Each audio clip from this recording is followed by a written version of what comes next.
नमस्कार दोस्तों, पिया मिश्रा के चैनल पर आप सभी का स्वागत है। आज के इस वीडियो में मैं आपको बताऊंगी ऐसी सरल विधि जिससे आप दुर्गा सप्तशती का पाठ घर पर कर सकते हैं आसानी से। तो मेरे साथ इस वीडियो पे बने रहिएगा और ध्यान से सुनिएगा। अब सभी लोग आसानी से मैं आपको इतने सरल उपाय बताऊंगी जिससे आप दुर्गा सप्तशती का पाठ घर पे आसानी से पढ़ सकते हैं। मेरी सासू माँ मेरे साथ बैठी हुई हैं, ये बताएंगी 20 सालों से ये पढ़ रही हैं लगातार, तो ये इनको तो रट गया है। लेकिन आप लोगों को आज मैं शेयर करूंगी वो सब बातें जो मुझे भी इन्होंने बताई थी, जिससे सरल विधि होती है और कौन कौन से अध्याय है दुर्गा सप्तशती के, कब हमें शुरू करना, कब समाप्त करना, ये सब विषय पे आज बात करेंगे दोस्तों। तो मेरे साथ इस वीडियो पे बने रहिएगा। चलिए, तो बताओ मम्मी, ये दुर्गा सप्तशती का पाठ क्यों पढ़ना चाहिए? दुर्गा सप्तशती का पाठ अपने परिवार, धन लक्ष्मी के लिए, अपने परिवार की सुरक्षा के लिए, अपना जो भी हो ऊर्जावान बनने के लिए, जो भी मतलब जो नौ माताएं हैं उनके अलग अलग सबके रूप है, तो अलग अलग वो देती है अपनी ऊर्जा। नहीं, दुर्गा सप्तशती नौ दुर्गाओं में ही पढ़ा जाता है कि प्रतिदिन पढ़ सकते हैं? दुर्गा सप्तशती प्रतिदिन भी पढ़ सकते हैं, कोई कोई हर समय पाठ करता है, लेकिन कवच प्रतिदिन पढ़ सकते हैं आप। दुर्गा कवच, हाँ, दुर्गा कवच जो ये है, दुर्गा कवच की अलग किताब होती है कि इसमें? हाँ, अलग भी होती है और इसमें भी होता है। सबसे अच्छा। पहले जब आप पढ़ना शुरू करेंगे, ध्यान के बाद में दुर्गा कवच ही शुरू होता है। शुरुआत जो होती है कवच से शुरू होती है। तो दुर्गा सप्तशती का पाठ 9 दुर्गाओं में प्रतिदिन पूरी किताब पढ़नी रहती है कि कुछ वो तो अपने श्रद्धा और टाइम के अनुसार हम एक पाठ भी कर सकते हैं, प्रथम अध्याय करके। कितने अध्याय होते हैं? इसमें 13 अध्याय होते हैं। 13। हमने मान लो रोज एक पाठ किया तो हमारे तो 9 ही पाठ हो पाएंगे। तो हमें कुछ इसमें छोटे छोटे पाठ हैं, कुछ बड़े पाठ हैं। जो बड़े पाठ हैं हमको एक दिन में एक करना चाहिए अगर टाइम हमारे पास नहीं, और जो छोटे पाठ हैं वो हमें एक दिन में 2 कर लेने चाहिए। अच्छा। और तो अंत में देवी सूतक जरूर पढ़ना चाहिए प्रतिदिन। और कौन कौन से ऐसी पाठ हैं दुर्गा सप्तशती जो पढ़ते हैं वो रोज पढ़ना चाहिए? मतलब ऐसे कोई अध्याय हैं जो प्रतिदिन पढ़ने चाहिए? प्रतिदिन अध्याय रोज एक ही पढ़ो, लेकिन कवच, अर्गला, कीला और रात सूतक और देवी सूतक ये रोज पढ़ना। हाँ। एक बार और बता देते हैं। कवच, अर्गला, कीलक, रात सूतक और लास्ट में देवी सूतक। ये प्रतिदिन करना। ये प्रतिदिन करो। 9 दिन। और अध्याय चाहे एक करो, सुबह शाम में एक एक कर लो। मतलब 9 दिन में 13 अध्याय करने हैं। 9 दिन में 13 हाँ, अध्याय 13 करने अध्याय हैं। करने हैं। हैं? और हाँ। ये प्रतिदिन करने हैं। प्रतिदिन तो करने कैसे हैं। शुरुआत करनी? ये सरल विधि है कोई इनकी? मतलब हिंदी में पढ़े कि संस्कृत में पढ़े?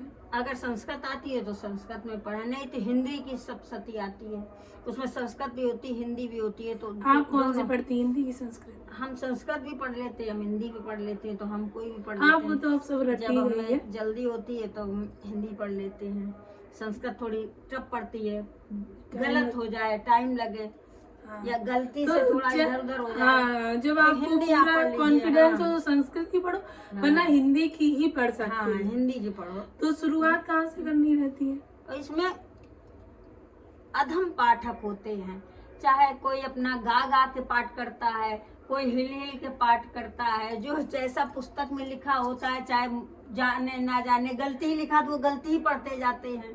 हाँ, मतलब ऐसे मतलब लोग नहीं होते हैं। समझते, हाँ, लेकिन कुछ पढ़ अर्थ रहे हैं। जान के पाठ करते हैं, कुछ कंपित होके पाठ करते हैं, कुछ खड़े खड़े पाठ करते हैं, कुछ बैठे। ये अधम पाठक कहे जाते हैं कि इनका मतलब कोई वो नहीं है कि इनमें इनको पूर्ण नहीं मिलेगा। इनको पूर्ण मिलता है पूरा, क्योंकि ये एकदम मनमुग्ध होके पढ़ते हैं। इनको पता ही नहीं कि हम क्या पढ़ रहे हैं, तो माता जी के अपने उसमें है, माता जी के ध्यान में लीन होके पढ़ते हैं। हाँ, हाँ, तो इनको पुण्य पूरा मिलता है। सबसे पहले इसमें ध्यान ही दिया है।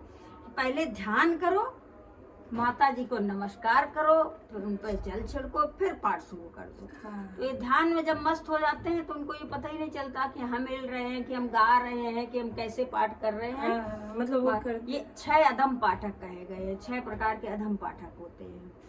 हाँ और पाठ करने के समय दीपक जरूर जला के रखना चाहिए।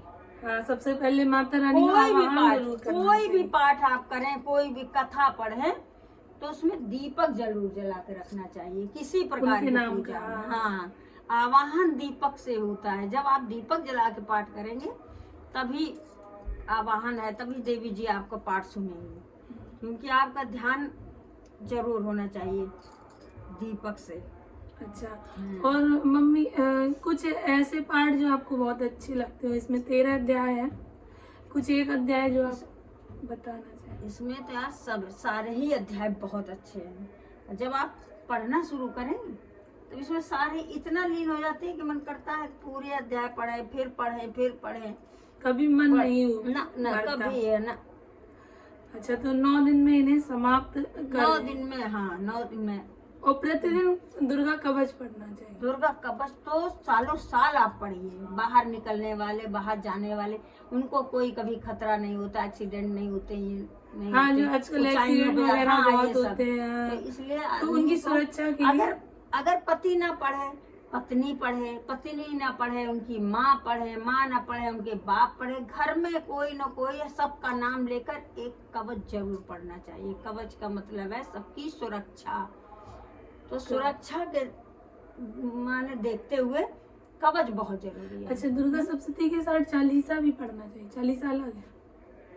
अगर हम दुर्गा सप्तशती नहीं पढ़ सकते तो हम दुर्गा चालीसा पढ़ लेते हैं, अच्छा, तब भी हम दीपक जला के रखेंगे।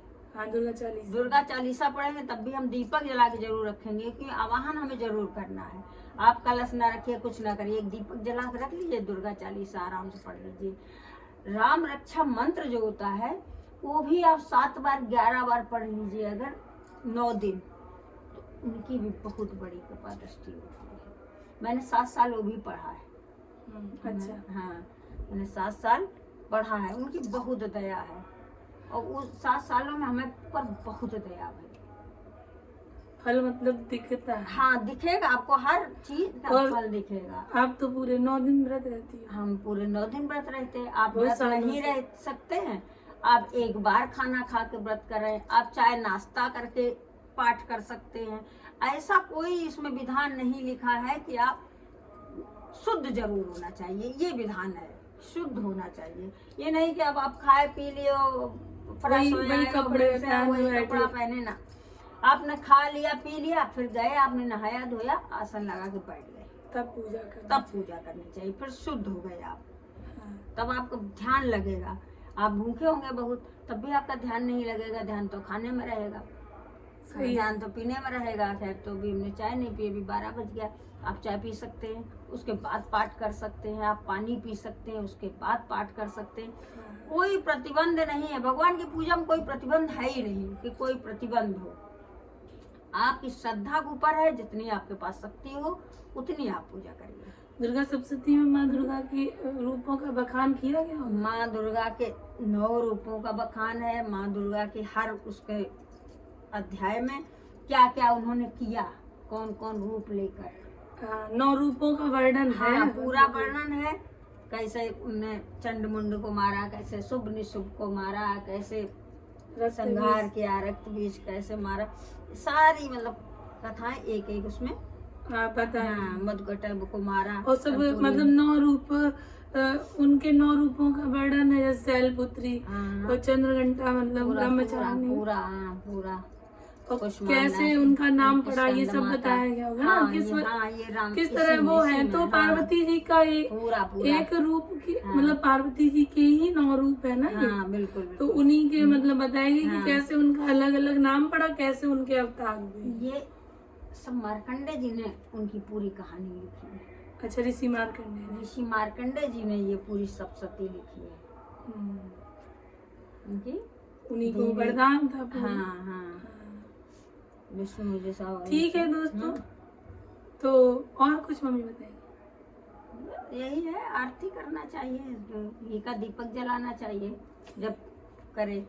देवी माँ कभी, दुर्गा माँ तेल के दीपक से नहीं प्रसन्न होती, लक्ष्मी माँ प्रसन्न होती है। लक्ष्मी जी के लिए तेल का दीपक और दुर्गा जी के लिए घी का दीपक जलाना जलाना चाहिए। और लंबी बत्ती गोल बत्ती। तो गोल बत्ती की। अच्छा, गोल हाँ, बत्ती। दुर्गा माँ के लिए गोल बत्ती का और लक्ष्मी दीपक जी का घी लंबी का बत्ती। जलाना चाहिए, और लक्ष्मी जी के लिए तेल का दीपक लंबी बत्ती का जलाना चाहिए, जिससे लक्ष्मी वृद्धि होती है। गोल बत्ती का दीपक तब जलाया जाता है जब हमें अपना ध्यान स्थिर करना होता है। ठीक है दोस्तों, धन्यवाद। अगर आपको मेरा ये वीडियो अच्छा लगता है तो मेरे चैनल को सब्सक्राइब कर दीजिएगा, बेल आइकन को क्लिक कर दीजिएगा, ताकि मेरे आने वाले सभी नोटिफिकेशन आप लोगों तक आसानी से पहुंच सके। तो धन्यवाद दोस्तों।